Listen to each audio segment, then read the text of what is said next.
The French Revolution didn't just topple a king, it reshaped the entire idea of how societies govern themselves. In the next few minutes you'll discover why a bread shortage sparked a worldwide wave of liberty, equality, and terror. First, let's set the stage. By the late 1700s, France was a giant of wealth and culture, yet its people lived in stark contrast.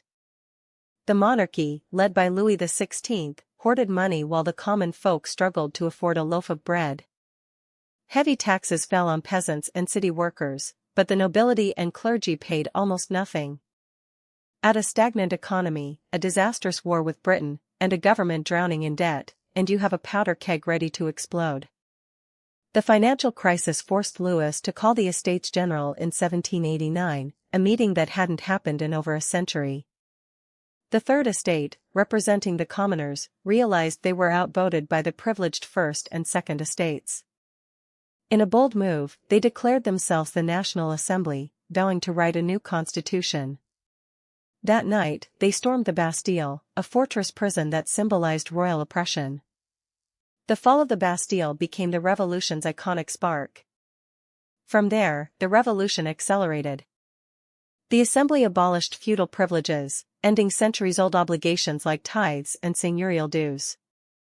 The Declaration of the Rights of Man and of the Citizen proclaimed liberty, property, security, and resistance to oppression as universal rights. Yet, the idealism clashed with reality. Food shortages persisted, inflation surged, and internal rivalries grew. By 1793, fear turned to fury. The Reign of Terror, led by Maximilien Robespierre, saw thousands executed by guillotine, including the king and queen, under the belief that terror was the price of liberty. The terror ended with Robespierre's own downfall, but the bloodshed left a scar that would haunt France for years. After the terror, power shifted again. The Directory tried to stabilize the nation but proved weak and corrupt. In 1799, a charismatic general named Napoleon Bonaparte seized control, promising order and glory. He would later crown himself emperor, but the revolutionary ideas he carried, legal equality, secular education, and a merit-based bureaucracy, spread across Europe through his conquests. So why does the French Revolution still matter today? First, it introduced the concept that sovereignty belongs to the people, not a divine monarch. That principle inspired countless movements, from the Latin American Wars of Independence to the 1848 revolutions across Europe.